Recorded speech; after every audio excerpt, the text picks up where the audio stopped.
Question लिखो एक, find the equation of parabola. Good morning Preeti, good morning. Find the equation of parabola with vertex at 3,2। Find the equation of parabola with vertex at 3,2 and focus at 5,2। Vertex at 3,2 and focus at 5,2। ठीक है, तो जब भी vertex origin के अलावा कुछ भी है तो ये एक चीज तो साफ है कि ये शिफ्टेड केस बनेगा, है ना। वर्टेक्स एट 3,2, वर्टेक्स यहाँ पे होगा 3,2 और फोकस 5,2। तो पैराबोला की शेप क्या बनेगी ये तो अपने को क्लियर ही है। ठीक है, अब पहले आप लोग ये बताओ, कुछ ऐसा ही बनेगा ऑब्वियसली। ठीक है, ये ऐसा कुछ, ये एक्सिस जाएगा, ये डायरेक्ट्रिक्स जाएगा। ठीक है, सॉरी ये टेंजेंट वर्टेक्स होगा, डायरेक्ट्रिक्स कहीं यहाँ पे होगा, चलो उसको नहीं करके अपन। अब पहले आप लोग ये बताओ कि ये कौन से वाले केस से मैच करता है। शिफ्टेड है, रोटेटेड तो नहीं है, शिफ्टेड है। ठीक है, इसको उठा के शिफ्टेड और रोटेटेड में फर्क पता है ना। शिफ्टेड होता है जो एज इट इज उसको उठा के ऊपर नीचे कर दिया। ठीक है, रोटेटेड होता है कि जैसे ये एक्सिस है और ऐसा पैराबोला है, ये रोटेटेड है। ठीक है, अभी फिलहाल ये शिफ्टेड वाला केस कर रहे हैं अपन। ठीक है, जो हमने कल स्टार्ट किया था। ठीक है, अब हमें ये देखना है कि ये शिफ्टेड तो है, शिफ्टेड जो है चारों स्टैंडर्ड में से किसी एक पैराबोला से मैच करेगा। ठीक है, तो किससे मैच करता है ये वाला जो केस है, ये किससे मैच कर रहा है, कौन से पैराबोला से मैच खा रहा है। y square is equal to 4x। बिल्कुल, Y square equal to 4x वाली शेप है ये, बिल्कुल ठीक है। बस इसमें क्या है, अब capital Y square equal to capital 4 मतलब 4 कैपिटल एक्स है। ठीक है, ये उस वाले, हाँ बिल्कुल, जब जब सही बात है, इस वाली शेप से ये मैच खा रहा है। ठीक है, अब देखो जब मेरे को पता लग गया कि शिफ्टेड केस है, शिफ्टेड में क्या होता था, सिर्फ ओरिजिन शिफ्ट होता था। ठीक है, अब देखो अगर मैं इसको 0 0 मानता हूं, अगर मैं इसको कैपिटल वाई और कैपिटल एक्स ये नए एक्सिस मानता हूं, इसको 0 0 और इसको small, sorry capital X capital Y, ये कैपिटल एक्स है, ये कैपिटल वाई है और ये स्मॉल एक्स। ओरिजिनली क्या था, small X and small Y. यहां से मैं रिलेशन बिठा सकता हूं। ठीक है, जिस वर्टेक्स को सी, ये जो मैंने इक्वेशन लिखी है ये मैंने तब लिखी होगी जब मैं वर्टेक्स को ओरिजिन मानूं। ठीक है, ये जो मैंने Y square 4x standard equation, obviously shifted case है, मैंने शिफ्टेड अभी सीन में नहीं लिया। ठीक है, तो वाई स्क्वायर 4x ये इक्वेशन मैंने तब लिखी होगी जब यहाँ पे ओरिजिन होगा। लेकिन ये 3,2 पॉइंट है, तो मान लो मैंने नए कोऑर्डिनेट मान लिए, ये जो मैंने व्हाइट लाइंस बनाई हैं ये मैंने नए कोऑर्डिनेट सिस्टम बना लिया कैपिटल वाई और कैपिटल एक्स की उसमें। ठीक है, उसके हिसाब से इक्वेशन ये हो गई। लेकिन जो मेरे को एक्चुअल इक्वेशन चाहिए थी वो स्मॉल वाई और स्मॉल एक्स की टर्म में चाहिए थी। तो जिस पॉइंट को मैंने 0,0 माना है, कैपिटल एक्स और कैपिटल एक्स कैपिटल वाई मतलब नया system, small X small Y मतलब जो ओरिजिनल सिस्टम था, मैंने ये इक्वेशन लिखने के लिए नया सिस्टम माना, इसको 0 0 माना, वर्टेक्स को 0 0 माना। ठीक है, तो उसको मैंने कैपिटल एक्स और कैपिटल वाई मानी। अब यहां से मैं कैपिटल एक्स और स्मॉल एक्स में रिलेशन बना सकता हूं। क्या रिलेशन आएगा बताओ, कैपिटल एक्स और स्मॉल एक्स में क्या रिलेशन होगा। कैपिटल एक्स जहां पे 0 है, स्मॉल एक्स वहां पे 3 है, तो क्या रिलेशन आएगा, सोचो।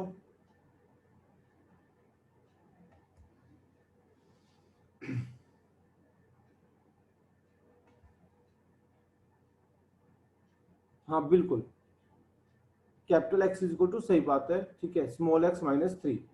ठीक है, ताकि जब मैं स्मॉल एक्स को 3 पुट करूं कैपिटल एक्स 0 हो जाए। बिल्कुल सही बता रहे हो आप लोग। ठीक है, हाँ, और ऐसे ही कैपिटल वाई क्या हो जाएगा, कैपिटल वाई हो जाएगा small Y minus 2, capital Y हो जाएगा स्मॉल वाई माइनस 2। ठीक है, बिल्कुल ठीक है, तो कैपिटल एक्स हो गया स्मॉल एक्स माइनस 3।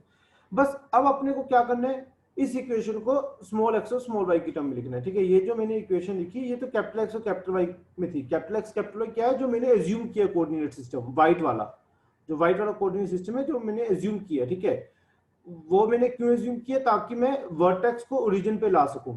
ठीक है, फिर मैं वहां से स्टैंडर्ड केस मैच कर सकूं। लेकिन एक्चुअली में मेरे को जो इक्वेशन चाहिए वो स्मॉल एक्स और स्मॉल वाई की टर्म में चाहिए, जो येलो वाला कोऑर्डिनेट सिस्टम है। ठीक है, बस एक बार कैपिटल एक्स और स्मॉल एक्स में रिलेशन आ गया तब आप इसमें पुट कर सकते हो। तो equation will become y minus 2 का whole square is equal to 4a x minus 3। ये बन जाएगी आपकी पूरी इक्वेशन।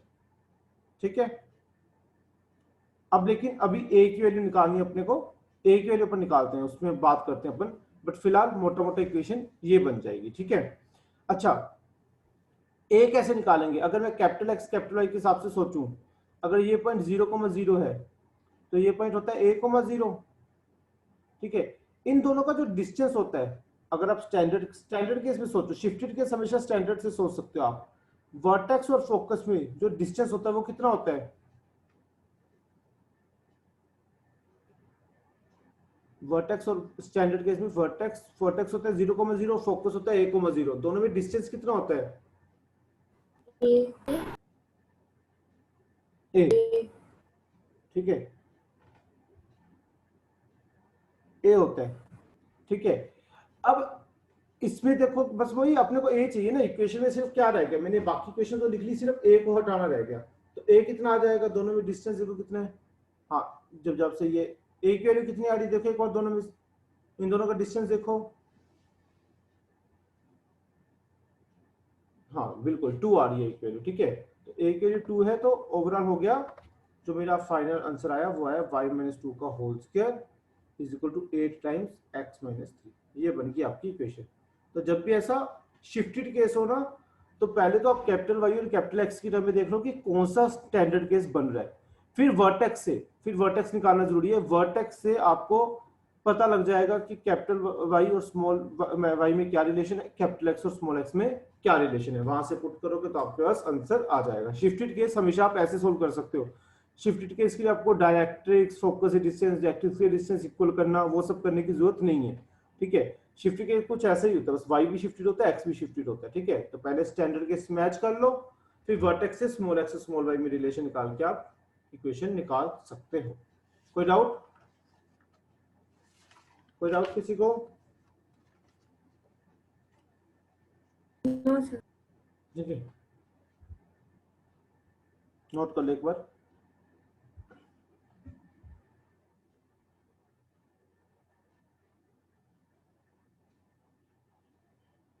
रोटेटेड वाले के लिए आपको फोकस और डायरेक्ट्रिक्स ही चाहिए होता है, ठीक है। रोटेटेड वाले में आप सीधा मतलब वर्टेक्स से वो नहीं कर सकते, क्योंकि इनकी इक्वेशन में एक्स वाई की टर्म भी, जो शिफ्टेड होता है ना, शिफ्टेड वाला केस हमने कल भी डिस्कस किया था, वो या तो एक्स में क्वाड्रेटिक होता है या वाई में। अब जब इसको आप एक्सपैंड करोगे ना, जो ये इक्वेशन आई आपकी फाइनल इक्वेशन आई, इसको जब आप एक्सपैंड करोगे तो आपको दिखेगा ये वाई में क्वाड्रेटिक इक्वेशन है, X is equal to A Y square plus B Y plus C है। तो ये वैसी इक्वेशन दिखेगी आपको, अगर आप ध्यान से करो इसको, सिंपली एक्सपैंड करके देखोगे।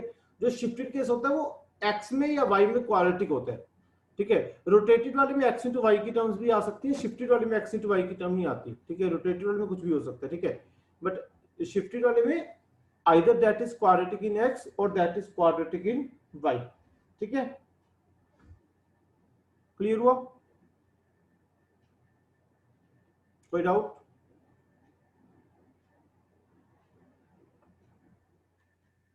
ठीक है, नेक्स्ट क्वेश्चन लिखो। Find the equation of parabola with latest rectum joining these two points 3,6 and 3,-2 with latest rectum joining these two points, ठीक है। लेटेस्ट रेक्टम क्या होता था? लेटेस्ट रेक्टम क्या होता था यार, बताओ लेटेस्ट रेक्टम। हाँ एक्सिस के परपेंडिकुलर डिस्टेंस होता था और हाँ, फोकस से बात करता था। लेटेस्ट रेक्टम जो होता था वो ऐसी लाइन जो एक्सिस के परपेंडिकुलर है, ठीक है। ये मान लो ये एक्सिस ऑफ पैराबोला है, ठीक है। ये अगर 3,6 है और अगर ये पॉइंट 3,-2 है, ठीक है, फोकस से पास होगा। ये लेटेस्ट रेक्टम हमेशा किससे पास होता था? फोकस से, है ना। एक्सिस के परपेंडिकुलर होता था और फोकस से पास होता था। ऐसे ही बने, ऐसी शेप बनेगी। और कुछ पॉसिबिलिटी है क्या? और कुछ बन सकता है क्या? अच्छा, लेटेस्ट रेक्टम की लेंथ क्या होती है? लेटेस्ट रेक्टम की लेंथ क्या होती थी? 4 4 है। तो इसमें लेटेस्ट रेक्टम की लेंथ क्या है? अगर 4 है इज टू, इसकी लेंथ कितनी है? इसकी लेंथ कितनी है? अगर ये लेटेस्ट रेक्टम के एंड पॉइंट्स गिवन है मेरे को ए एंड ए डैश, तो लेंथ कितनी हो जाएगी? 6 नहीं है, 8 8 है, हाँ 8 है, थोड़ा ध्यान से करो, 8 है, तो ए हो जाएगा 2, चलो ए की वैल्यू तो आ गई, ठीक है। अब देखो, अच्छा जो फोकस होता था वो लेटेस्ट रेक्टम का क्या होगा, ये जो पॉइंट था ये क्या होता था, focus, mid point. Mid point, तो फोकस के कोऑर्डिनेट्स निकाल लो, क्या आएंगे फोकस के कोऑर्डिनेट्स निकालो।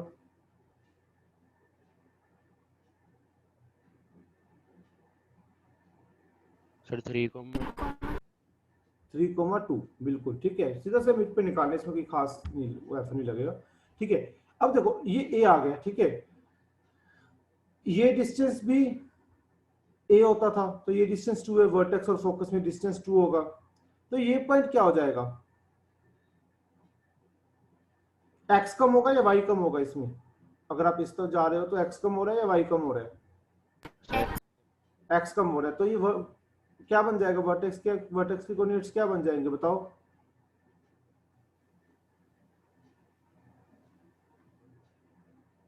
क्या बन जाएंगे वर्टेक्स के कोऑर्डिनेट्स, 2 यूनिट्स आप पीछे चले गए, हाँ 0, नहीं, 0 कैसे आ जाएगा, 2, अब 1,2 बनेंगे ना, आप सिंपली एक्स एक्सिस में 2 यूनिट्स पीछे गए, तो ये 3 की जगह 1 हो जाएगा, बाकी वाई तो सेम ही रह रहा है, ठीक है, जब कॉमा आप, हाँ बिल्कुल मान लो तो प्रीति सही है, जब तू क्या कर रहा है, 3,0 किसका बता रहा तू, ठीक है, तो ये 1,2 आ जाएगा, ठीक है, चलो, अब तो अब मेरे को लगता है आपको समझ में आ ही गया होगा, ये कौन से केस से मैच कर रहा है, ये कौन से केस से मैच कर रहा है, sir y square equals to 4a। बिल्कुल same, Y square equal to 4ax, 4 है 8x, ठीक है। अब फिर से वर्टेक्स को कंपेयर करो, ठीक है, ये कैपिटल वाई यहाँ पे 0 है, कैपिटल एक्स भी यहाँ पे 0 है, कैपिटल एक्स 0, कैपिटल वाई 0, और स्मॉल एक्स यहाँ पे 1 है, और स्मॉल वाई यहाँ पे 2 है, तो रिलेशन निकाल लो, बताओ मेरे को क्या आंसर आएगा, करो सोल्व,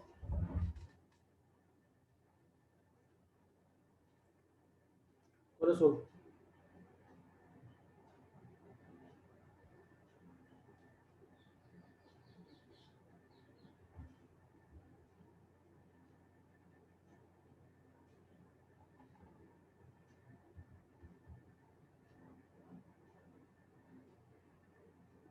बिल्कुल, जब जवाब सही है,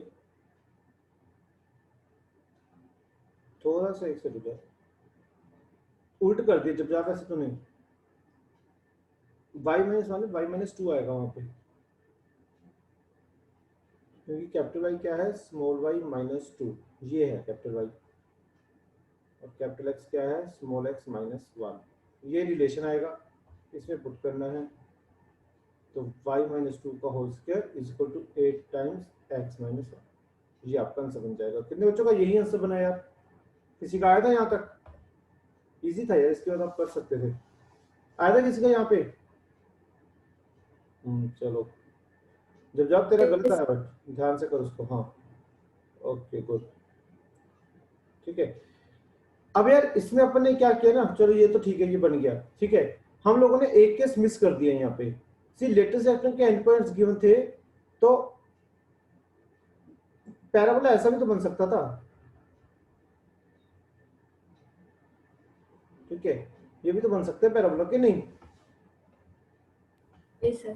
अब आप लोगों को इस पैराबोला की इक्वेशन निकालनी, ये भी स्टैंडर्ड केस से मैच करेगा, बट ये y square equal to -4x वाला केस बन जाएगा, इसका थोड़ा सा वर्टेक्स भी चेंज हो जाएगा, अब ये y x बढ़ रहा है, ठीक है, अब जब यहाँ जा रहे हो तो आप थोड़ा सा फर्क आएगा, निकालो इक्वेशन निकालो, अब देखते हैं कितने बच्चों को समझ में आया, निकालो इसकी इक्वेशन,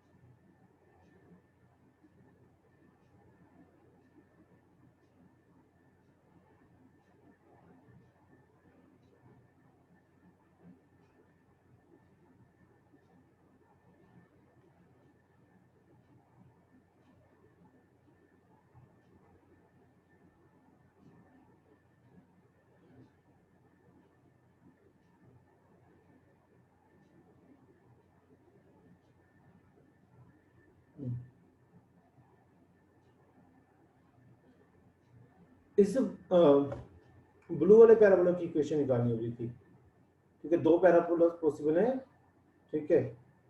हाँ, जब जब सही है तेरा, फिर बाकी सब भी सोल्व करो, ठीक है। लेटेस्ट एक्टिंग का एंड पॉइंट है तो ऐसा भी जा सकता है पैराबोला, ऐसा भी जा सकता था, ठीक है। तो एक की हमने इक्वेशन निकाली थी, मल्टीपल चॉइस क्वेश्चन बन सकता है ये बहुत आराम से, तो ध्यान रखना जरा। करो भाई, सभी सोल्व करो यार।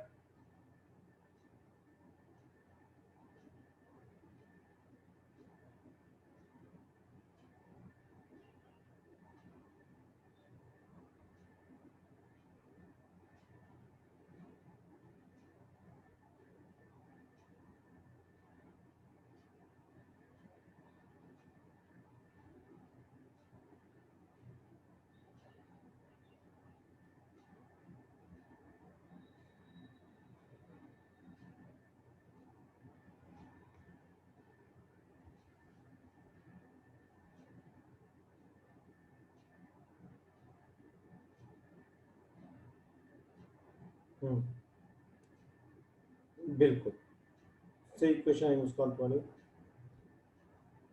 y माइनस टू का whole square minus A times X minus 5, ये इक्वेशन है, ठीक है। y माइनस टू का whole square minus 8 times x minus 5, ठीक है। ये जो पॉइंट हो जाएगा ये हो जाएगा 2,5, ठीक है। क्लियर है सभी को? कोई डाउट डिस्कस करने की जरूरत है कि फिर से? 2,5 कैसे आया? सी वही, ये 3,2 था, ये डिस्टेंस अभी भी 2 ही है, तो इस तरफ 2 जा रहे हो आप, सॉरी 5,2, 5,2, तो अब 3 में 2 ऐड हो रहा है बस, और क्या। 2 का y को तो y ही रह रहा है, ठीक है। सीधा सीधा इस तरफ जा रहे हो अब, तो x में 2 यूनिट्स बढ़ रहे हैं, हाँ ठीक है। समझ में आया? 5,2 क्लियर हुआ? यस। नेक्स्ट क्वेश्चन लिखो, find the equation of parabola, find equation of parabola whose axis is parallel to y axis, find the equation of parabola whose axis is parallel to y axis and which passes through the points 0,4, 1,9 and 4,5, which passes through these 3 points 0,4, 1,9 and 4,5, ठीक है।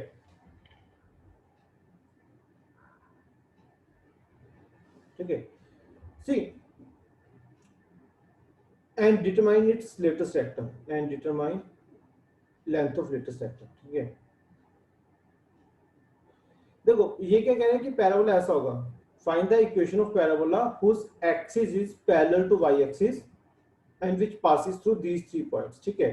तो parabola कुछ ऐसा है, उसके जो axis है वो पैरेलल टू y एक्सिस है ना, यही कुछ ऐसा कह रहे हैं, ठीक है। सी आपको इतना तो समझ आ गया कि ये शिफ्टेड केस है, स्टैंडर्ड नहीं है ऑब्वियसली, ठीक है, क्योंकि एक्सिस जो है वो y एक्सिस नहीं है, y एक्सिस के पैरेलल है, शिफ्टेड केस है। देखो जो ऐसा केस होता था वो कुछ ऐसा होता था, x के इक्वल टू 4ay है ना, अगर आपको थोड़ा ध्यान में हो, x के इक्वल टू 4ay, ठीक है। तो आप ये चीज समझ सकते हो कि जब भी axis parallel to y axis है, अब ये चीज ध्यान में रखना, जब भी किसी पैराबोला की axis parallel to y axis है तो वो x में क्वाड्रेटिक होगा। यहाँ पे देख रहे हो ना आप, x स्क्वायर है और y एज इट इज है, तो ये इस पैराबोला की आप इक्वेशन एज्यूम कर सकते हो ax square plus bx plus c। ये a लेटेस्ट सेक्टर वाला ही नहीं है, ये वैसे ही मैंने ax square plus bx plus c माना, क्योंकि 3 पॉइंट्स गिवन है, ठीक है, 3 पॉइंट। अब पैराबोला ऐसा दिखेगा, कोई भी अगर parabola parallel to X axis होगा, अगर किसी पैराबोला की axis parallel to X axis होगा तो उसकी इक्वेशन एज्यूम की जा सकती है x equal to ay square plus by plus c, वो y में क्वाड्रेटिक होगा। ये चीज आपको ध्यान में रखनी है कि कोई भी पैराबोला जिसकी axis parallel to x axis होगी तो वो y में क्वाड्रेटिक होगा, और जिसकी axis parallel to y axis होगी वो x में क्वाड्रेटिक होगा, तो y equal to ax square plus bx plus c, ये x में क्वाड्रेटिक होगा, ठीक है। बस इतना आपको अगर पता है तो उसके बाद तो क्या, ये आपको 3 पॉइंट्स दे रखे हैं, ठीक है, एक एक करके इसमें पॉइंट सेट से कराओ, जैसे 0,4 सेट से कराओगे तो एबीसी में एक रिलेशन आ जाएगा, 1,9 सेटिस्फाई कराओगे तो एबीसी में दूसरा रिलेशन आ जाएगा, और 4,5 सेटिस्फाई कराओगे तो एबीसी में तीसरा रिलेशन आ जाएगा। ठीक है, तीन इक्वेशन तीन वेरिएबल, ए बी सी को सोल्व हो गए, वापस इस इक्वेशन पुट कर देंगे और अपन आंसर निकाल लेंगे। ठीक है, तो करो सोल्व, ए बी सी निकालो, 0,4 1,9 और 4,5 एक एक करके इसमें सेटिस्फाई कराओ। ए बी सी में तीन रिलेशन बनेंगे, तीन इक्वेशन तीन वेरिएबल, सोल्व हो जाएगा। करो,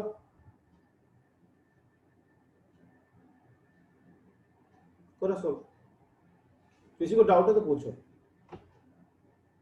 क्वाड्रेटिक इन एक्स हमने इसलिए माना है क्योंकि ये axis parallel to Y axis है। जब भी axis parallel to Y axis होगी, देख हर क्वाड्रेटिक पैराबोला होती है।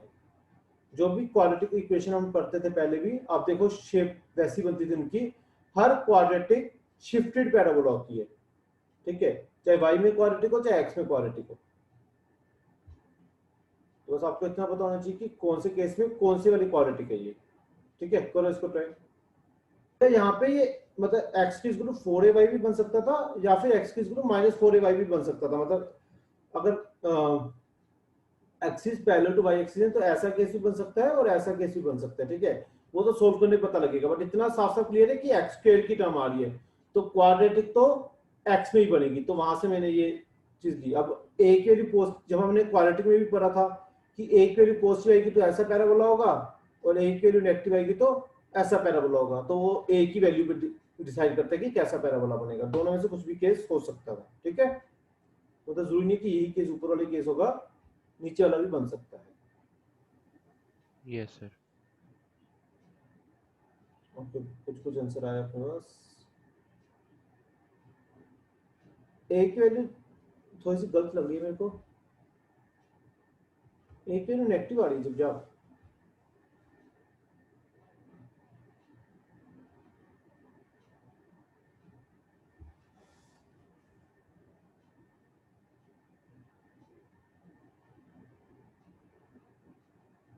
ए की वैल्यू नेगेटिव आ रही है, पॉजिटिव नहीं आ रही।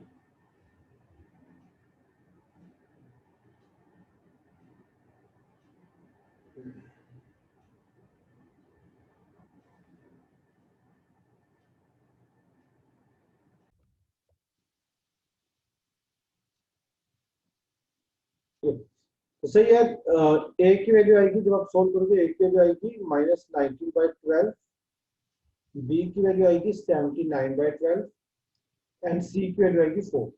ये तीन वैल्यू आएंगी, -19/12, 79/12 एंड 4। ठीक है, तो y बन जाएगा, आपकी इक्वेशन बन जाएगी -19/12। अब a नेगेटिव आ गया तो डाउनवर्ड पैराबोला बनेगा। ये अपने को पैराबोला की सॉरी क्वाड्रेटिक से ही पता है। ठीक है, तो उसके लिए अपने को पैराबोला नहीं भी आता तब भी अपन बता सकते हैं, +C4। ठीक है, तो डाउनवर्ड वाला पैराबोला ही बना होगा। अब बची लेटेस्ट रेक्टेंगल की बात।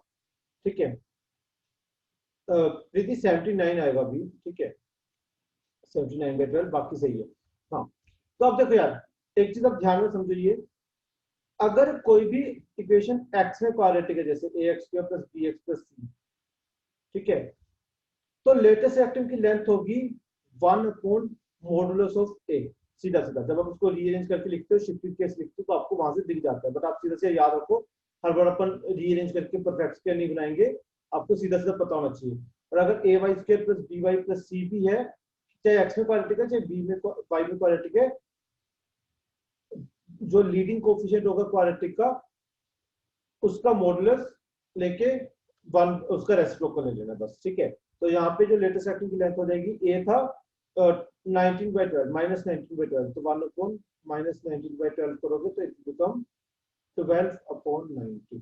This is length of latest rectangle. ठीक है, क्लियर हुआ?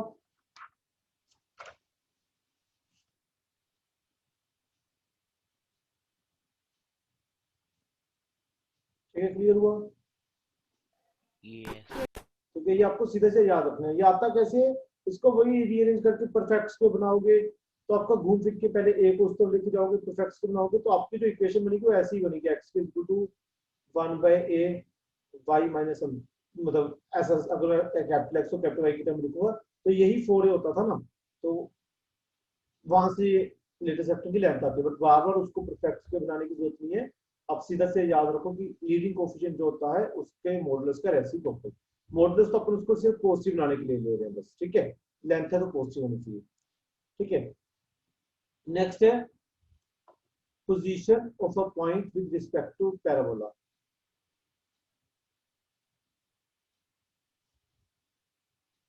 ये होता क्या है ना, कोई भी जो पैराबोला होता है, ठीक है, वो पूरे प्लेन को दो पार्ट में डिवाइड करते हैं, ठीक है,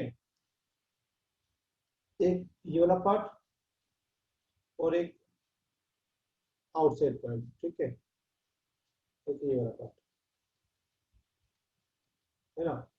तो ये जो पार्ट है, इस अगर कोई पॉइंट येलो वाले पोर्शन में लाई करता है तो अपन बोलते हैं it lies inside the parabola, और कोई पॉइंट अगर ब्लू वाले पोर्शन में लाई करते हैं तो it lies outside the parabola, ठीक है। अब आपको मतलब कोई भी पॉइंट दे देंगे, पूछेंगे कि ये कहाँ पे लाई करता है, ठीक है। सी आपने को क्या करना है, जैसे देखो अगर कोई पॉइंट यहाँ पे लाई करता है, मान लो आपने कोई भी इक्वेशन ऑफ पैराबोला लिखी y²-4ax, ठीक है, इस ये मैंने स्टैंडर्ड केस ले लिया, स्टैंडर्ड केस ना भी हो तब भी ये वैलिड है, ये इनफैक्ट हर बार वैलिड रहेगा, किसी भी कर्व के लिए वैलिड रहेगा ये, ठीक है। तो 22 ठीक है। अब मान लो कोई पॉइंट दे दिया, ये मेरा कर्व है, ठीक है, मेरे को कोई पॉइंट दे दिया x1 y1 और पूछ लिया कि अंदर लाई कर रहा है या बाहर लाई कर रहा है। अंदर लाई कर रहा है मतलब येलो वाले पोर्शन में लाई कर रहा है, और बाहर लाई कर रहा है तो ब्लू वाले पोर्शन में लाई कर रहा है। आप क्या करो, आप इसमें सीधा सीधा पॉइंट पुट करो, ठीक है। पॉइंट पुट करोगे तो कोई वैल्यू आएगी, ठीक है। सी अब ये वैल्यू पॉजिटिव भी आ सकती है, नेगेटिव भी आ सकती है, ठीक है। अब मेरे को कैसे पता लगेगा कि पॉजिटिव वाला पॉइंट अंदर लाई कर रहा है या नेगेटिव वाला। देखो आपको क्या करना होता है ना, आपको कोई भी एक पॉइंट लेके देखना होता है। जैसे मान लो फोकस ले लिया आपने, आपने इसमें वो वाला पॉइंट पुट करके देख लिया मैंने, फोकस। फोकस आपको मतलब कोई भी ऐसा पॉइंट उठाना है जिसके बारे में आप श्योर हो कि या तो ये अंदर लाई करता है या बाहर लाई करता है, मतलब आपको पता होना चाहिए उस पॉइंट के बारे में कि वो अंदर लाई कर रहा है या बाहर लाई कर रहा है, ठीक है। और जैसे मैंने इसमें फोकस पुट कर दिया, फोकस पुट कर दिया तो ये आ गया -4a²। -4a² पक्के से नेगेटिव होगा, मतलब कि एक पॉइंट जो अंदर लाई करता था, एक पॉइंट जो अंदर लाई करता था उसने नेगेटिव वैल्यू दे दी, ठीक है। एक पॉइंट जो पैराबोला के अंदर लाई कर रहा था उसने नेगेटिव वैल्यू दे दी, ठीक है। अब जितने भी पॉइंट्स अंदर लाई करेंगे वो सारे के सारे नेगेटिव वैल्यू देंगे, ठीक है। अगर अंदर वाला पॉइंट पॉजिटिव वैल्यू दे देता, अगर अंदर वाला पॉइंट पॉजिटिव वैल्यू दे देता तो सारे अंदर वाले पॉइंट्स फिर पॉजिटिव वैल्यू देते, बाहर वाले पॉइंट्स फिर नेगेटिव वैल्यू देते। बट यहाँ पे क्या है, अंदर वाला पॉइंट नेगेटिव वैल्यू दे रहा है। फोकस के बारे में आई एम श्योर कि ये अंदर ही लाई करते हैं पैराबोला के। आपको पहले कोई ऐसा पॉइंट उठाना है जिसके बारे में आप श्योर हो कि ये अंदर लाई कर रहा है या बाहर लाई कर रहा है।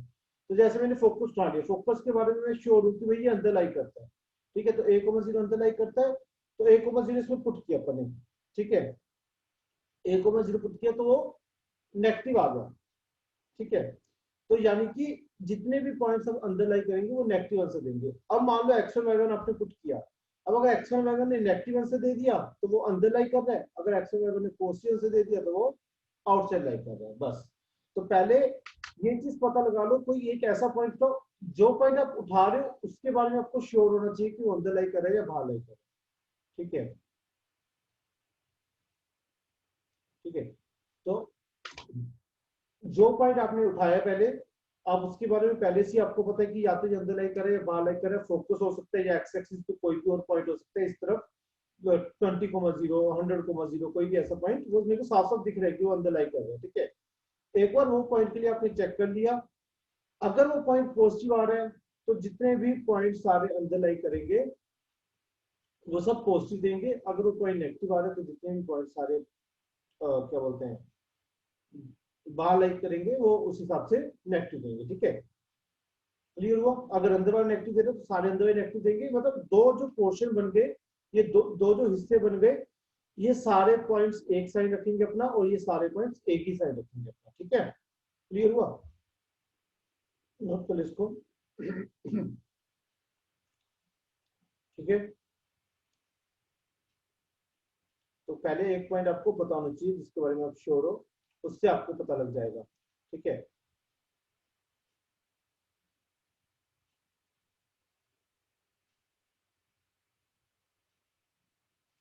और शिफ्टेड पैराबोला के लिए आप कैसे देख सकते हो? शिफ्टेड पैराबोला के लिए आप जैसे मान लो ये पैराबोला है, Y square minus 4y plus 9x plus 30, ये शिफ्टेड है। क्योंकि मैं कैसे बोल रहा हूँ उसको शिफ्टेड, क्योंकि एक्स स्क्वायर की कोई टर्म नहीं है, सिर्फ वाई स्क्वायर की टर्म है।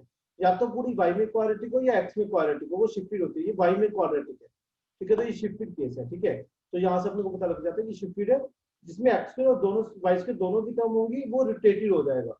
ठीक है, तो जिसमें से वाई स्क्वायर की टर्म है, एक्स स्क्वायर की टर्म नहीं है, तो वो शिफ्टेड केस है। ठीक है, ये शिफ्टेड केस है। शिफ्टेड केस में जैसे मान लो आपको एक पॉइंट दे दिया -2,2, और आपसे पूछा गया कि पैराबोला के अंदर लाई कर रहा है या बाहर लाई कर रहा है। ठीक है, तो अब इसमें ऑब्वियसली मेरे को फोकस पता लगाना पड़ेगा, पहले वो सब चीजें करनी पड़ेंगी।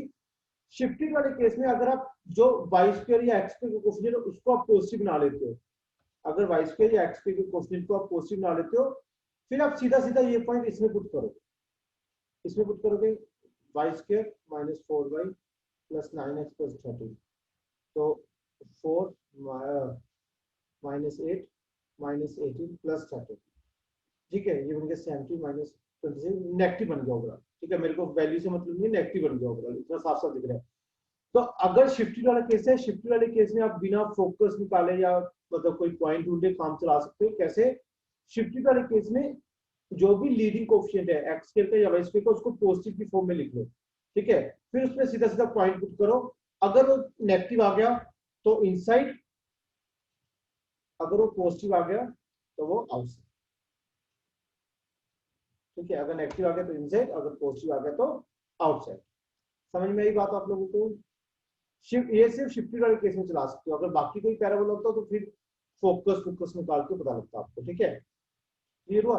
तो अगर शिफ्टेड केस है, तो सीधा सीधा लीडिंग कोएफिशिएंट को पॉजिटिव रखो और उसमें सीधा सीधा पॉइंट पुट कर दो। ठीक है, अगर मान लो शिफ्टिंग केस आपको ऐसा दे रखा है -x² plus 2y plus 8x plus 20, ये पैराबोला की इक्वेशन है, तो पहले आप इसको थोड़ा सा रीअरेंज करो। इसको लिखो x² minus 2y minus 8x minus 20, अब पॉइंट पुट करो, लीडिंग कोएफिशिएंट को पॉजिटिव बना लो पहले, बस इतना ध्यान रखना। ठीक है, उसके बाद अगर पॉइंट पुट किया और वैल्यू नेगेटिव आ गई तो इनसाइड, पॉइंट पुट किया और वैल्यू पॉजिटिव आ गई तो आउटसाइड।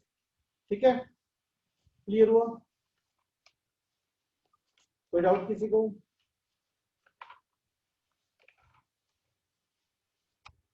सर ये फोकस पे डिपेंड करेगा कि कौन सा पॉइंट अंदर लाई करेगा या बाहर? जब वही मैं बता दूं कि जो शिफ्टेड केस है ना, शिफ्टेड केस के लिए आप सीधा सीधा भी पॉइंट को पुट कर सकते हो पैराबोला की इक्वेशन में। अगर नेगेटिव आएगा तो इनसाइड, पॉजिटिव आएगा तो आउटसाइड। शिफ्टेड वाले केस में आपको फोकस ये सब निकालने की जरूरत नहीं रहती है। लेकिन अगर कोई भी मैं आपको रैंडम पैराबोला दे दूं, ठीक है, कोई भी आपको ऐसे रैंडम पैराबोला दे दूं, अब इसमें कोई एक्स के कोएफिशिएंट है, फिर -y कुछ भी हो सकती है पैराबोला की इक्वेशन। अब इसमें लीडिंग कोएफिशिएंट कौन सा मालूम है? इसमें तो एक्स को वाई के दोनों की तो में एक पॉजिटिव एक नेगेटिव, तो ये तो दिक्कत हो जाएगी। फिर ऐसे केसेस में आपको एक पॉइंट पता होना चाहिए जो अंदर लाई कर रहा है पैराबोला के। ठीक है, जिसके बारे में आप श्योर हो कि भाई ये अंदर ही लाई कर रहा है पैराबोला के। ठीक है, तो आपको कोई ना कोई हिंट भी गिवन रहेगा उसमें कि जो जिससे आप पॉइंट निकाल सको कि जो अंदर लाई कर रहा है। एक बार ये पॉइंट मिल गया जो अंदर लाई कर रहा है, इसका साइन चेक कर लो। अगर ये पॉजिटिव दे रहा है, ठीक है, तो सारे अंदर वाले पॉइंट्स पॉजिटिव ही देंगे।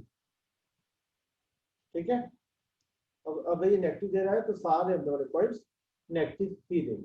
समझ में आई बात? ठीक है, इसमें भी जैसे ये मैंने फोकस क्यों नहीं निकाला, क्योंकि शिफ्टेड वाले केस में एक खासियत होती है। जो शिफ्टेड वाला केस होता है, अगर आप उसका लीडिंग कोएफिशिएंट पॉजिटिव रखते हो तो, शिफ्टेड वाले केस में अगर आप लीडिंग कोएफिशिएंट पॉजिटिव रखते हो तो जब आप इसका फोकस निकालोगे, फोकस नेगेटिव साइन देगा।